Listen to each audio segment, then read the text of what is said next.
Respected religious leaders, ladies and gentlemen, I'm from Cambodia. Would like to share a few perspectives on our topic, the redefining the rules of religions in addressing human crisis, encountering peace, justice, and human rights issue. Actually,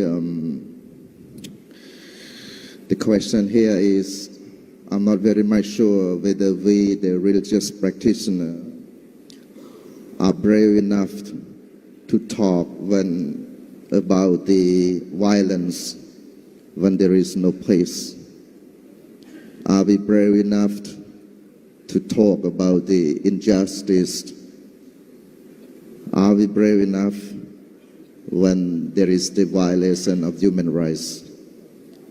As a religious leaders, I'm from the Buddhist community. In my religion, the Buddhism, which I practiced, what I had learned from the Buddha is to talk, to say something when something is not right.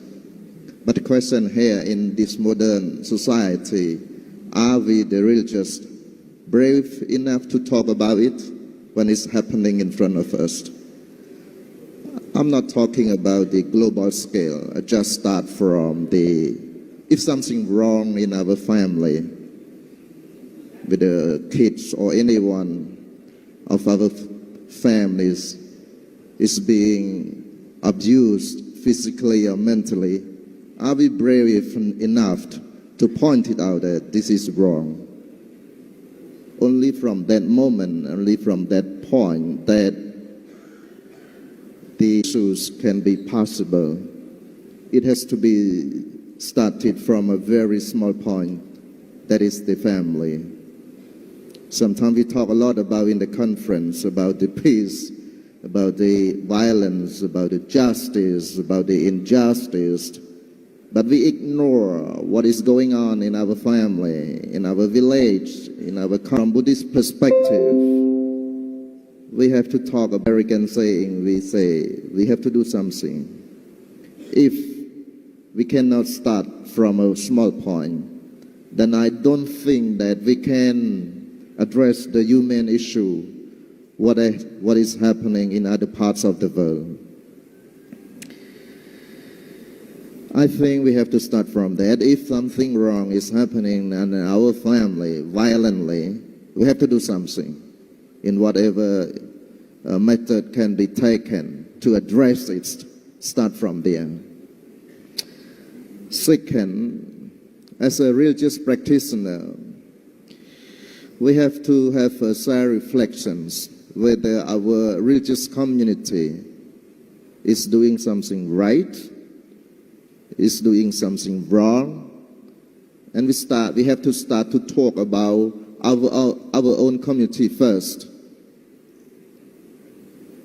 That is called the religious self-reflections. As a Buddhist communities, in some countries, Buddhist is majority, and in some countries it's not. But from our religious community, we have to do a self-reflection. Are we doing something wrong as a majority to the minority? Or, as a minority, are we doing something wrong to the majorities? Because not always the victims are right. Not the victims always right. So this is a self-reflections. Only from that point that I think we can address some human issue, starting from our own community. Are we really practice what is taught in our religious scriptures? Is it real or is it fake? Fake in terms of like, are we pretend to do something right or what? This is a self-reflection. And the third point, what I want to share is interconnectedness. I never expect that the whole world will be in one religion. That is impossible.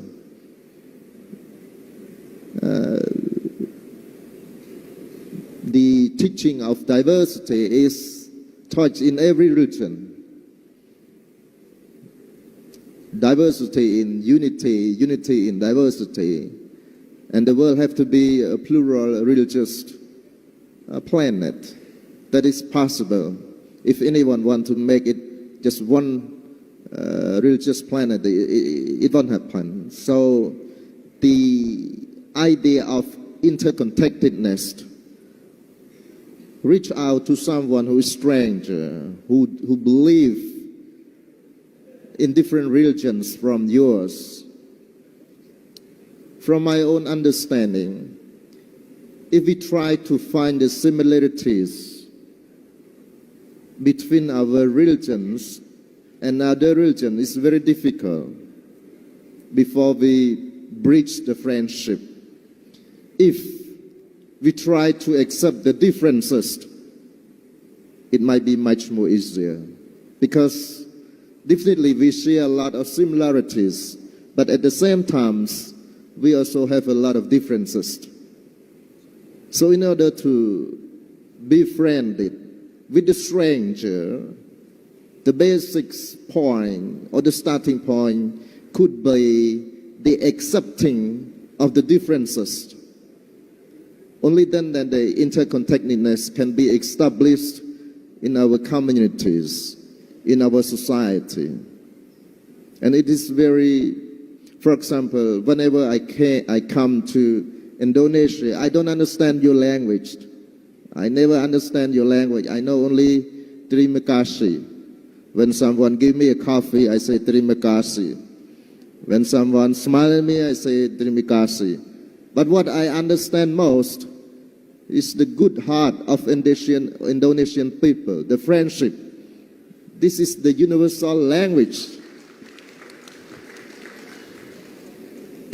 This is the universal language here by everyone. And friendship, religious, it's just kindness.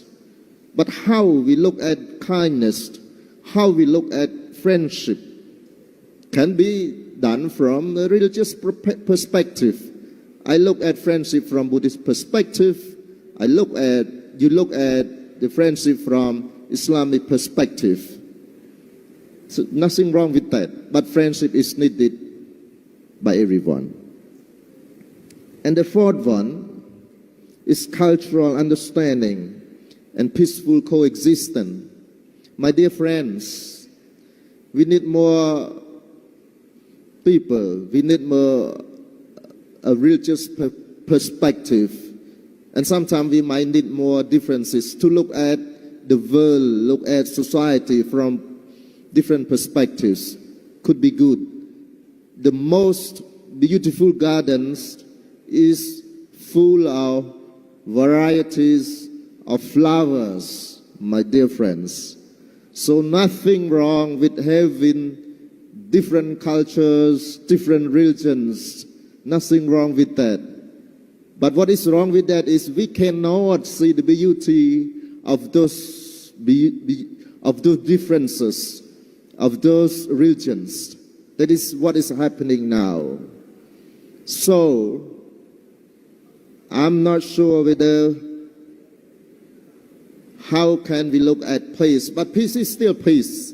Violence is still violence. And religion is still religions. Muslim still Muslim, Buddhist still Buddhist. The thing is, how can we, the religious practitioner, use our religious perspective to look at modern society? Thank you, my friends.